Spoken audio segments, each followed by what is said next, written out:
విజయవాడ సిటీలో హైవేకి దగ్గరలో మీరు ఒక మంచి ట్రిపుల్ బెడ్రూమ్ ఫ్లాట్ కోసం చూస్తున్నారా అండి? అయితే ఈ వీడియో మీకోసమే. మీకు ఫ్లాట్ గ్రౌండ్ ఫ్లోర్లో ఉంటుందండి. ఫ్లాట్ మీకు ఈస్ట్ ఫేసింగ్ వస్తుందండి.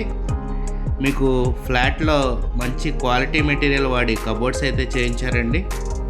ఫ్లాట్ ఉన్న లొకేషన్ వచ్చేసి ప్రసాదంపాడు ఏరియా అండి. మీకు మెయిన్ రోడ్కి చాలా నియర్ బైలో ఉంటుంది ఈ ఫ్లాట్. ఈ ఫ్లాట్ రీసేల్ ఫ్లాట్ అండి. 5 years ఓల్డ్ ఫ్లాట్. ఈ ఫ్లాట్ డైమెన్షన్స్ వచ్చేసి total 1350 SFT, length area 1200 SFT and UDS వచ్చేసి 42 square yards ఇస్తున్నారండి. ఈ ఫ్లాట్ ప్రైస్ వచ్చేసి 50 lakhs చెప్తున్నారండి. నెగోషియబుల్ అండి, కూర్చుని మాట్లాడుకుంటే తగ్గచ్చు. ఈ ఫ్లాట్కి ఓన్లీ బైక్ పార్కింగ్ ప్రొవైడ్ చేస్తున్నారండి, కార్ పార్కింగ్ అయితే లేదు. మీకు కనుక ఈ ఫ్లాట్ నచ్చినట్టయితే స్క్రీన్ మీద కనబడుతున్న మా నెంబర్కి కాల్ చేయండి.